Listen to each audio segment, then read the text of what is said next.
Pausips, welcome back to the channel. Today we find ourselves in none other than Narita Airport, the gateway to Japan and a hub of endless possibilities. But before we embark on a journey across the land of the rising sun, let's take a moment to soak in the vibrant atmosphere of Narita Airport. For our journey to our accommodation in Mejiro, we opted to use the Narita Skyliner Airport Express. We booked our ticket via Klook and we considered na mag-book na ng rounded ticket para hindi na ma-hassle sa access to airport. If you book through Klook, first meron kang ma-receive na QR code for the vouchers and then you can redeem one voucher at a time. So if you book yung round trip, you will redeem your first voucher like we did sa Kesei Ticketing Office in Narita Airport. And the other one, yung returning voucher, is i-redeem mo from the station you selected. Again, either Nippori or Ueno.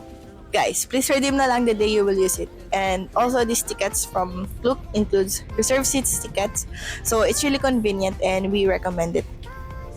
The price for our tickets ranges at around 1,700 pesos round trip per person, and sa Klook na pala, you will have the option to select yung station na closest or most convenient for you, either Ueno or Nippori.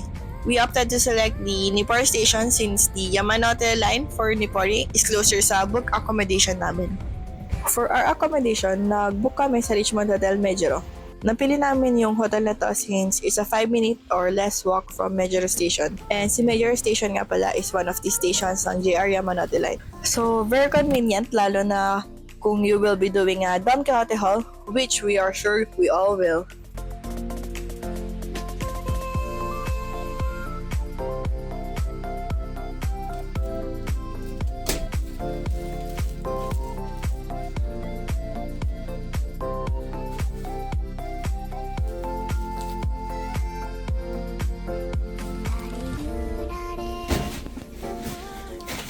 TV, tapos hindi ko alam kung ano to, humidifier.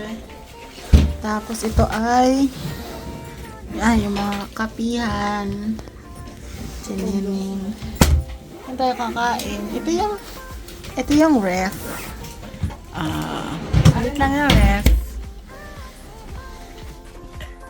After namin mag-freshen up, to wrap up our first day, we decided to head to Ikebukuro. Since it's only one station away from our hotel, another reason why we chose Mejiro. For our dinner, napili is Matsuya. As per our research, isa siya sa most affordable meal and we also like yung gyudon, so it's a win-win. But before kami makakain, of course, we lost count on kung gaano kadaming beses kami lumiko sa di dapat likuan.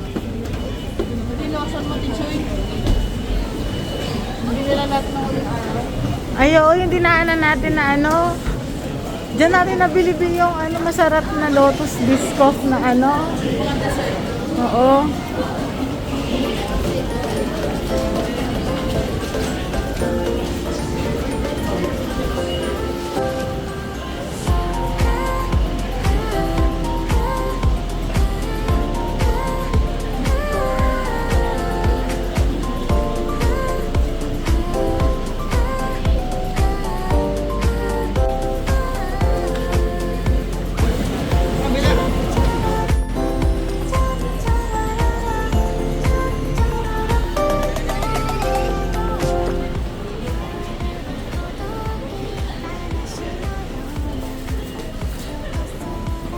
But finally, with the help of Google Map, we made it sa labas ng station.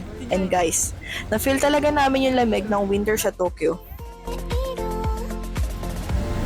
Wala, Bi. Meron. Mas meron yung kanina. Meron. Ay, susumbong ko kayo mga nag-debate ko. Ang lakas makapula na ilaw.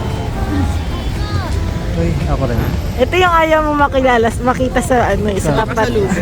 Pag madilim yung kalsada. Kala ko 11. Hindi na 11 eh. Bakit? Yan na. Coco pala. Ay, Coco. Hindi yan 11. Mauubos yung yung guhit.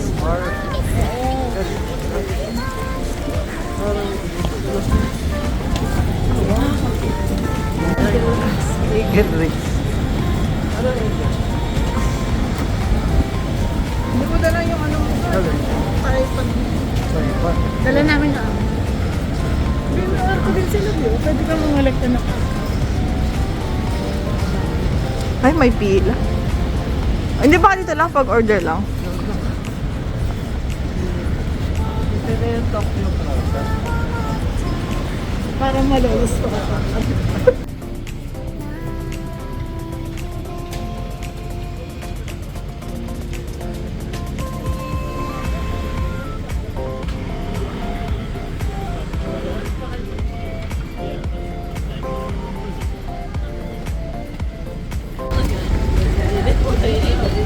Baka gyudon.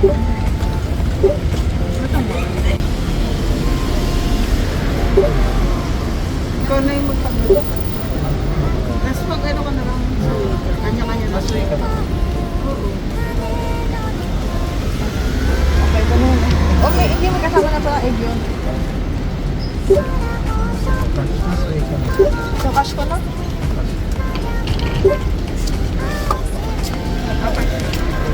O para makabali yan. Ito na. Whoever.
Lagyan ko ba?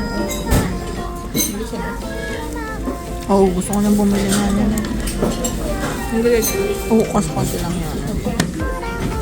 Bakit ba tayo?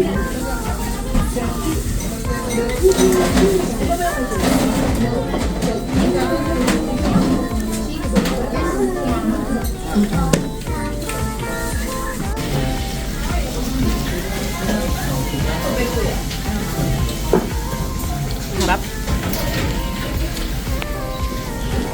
Guys, masarap.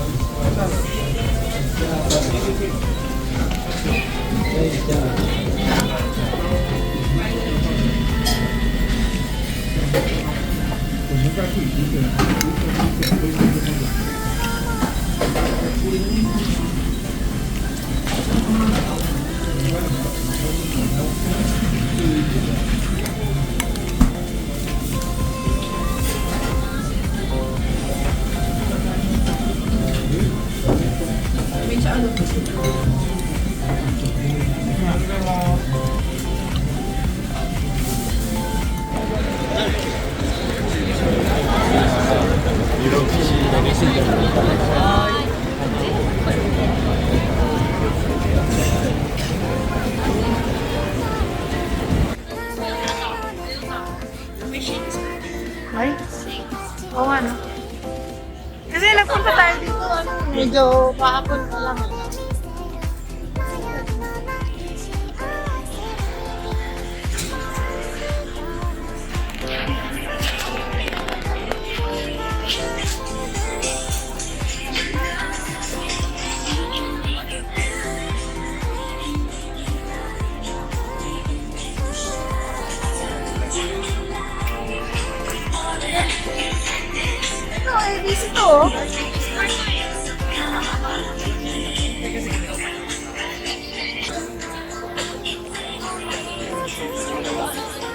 Tara.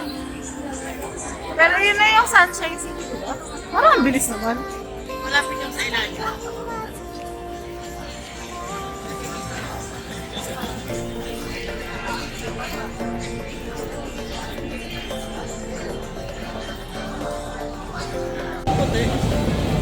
Di 1,000 lang yung ano. Mga shoes.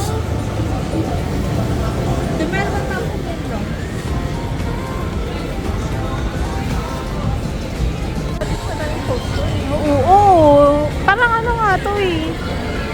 Sabi nila ito yung sumunod sa Akihabara eh.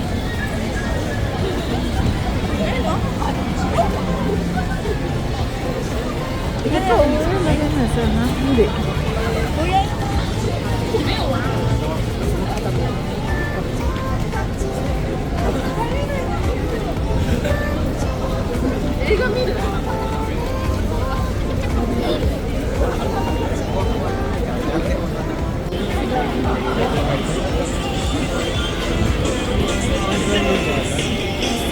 Ay, hindi pa natitikman ni Ate. Natikman na ba natin yung ano?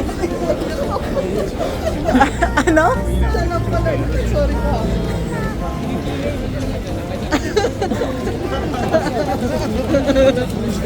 Guys, mag-bye na kayo sa vlog. Bye! Bye, vlog.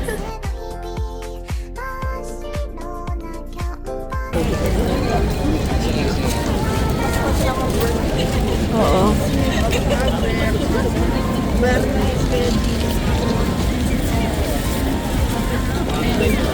Happy hopper. May camera pala dito.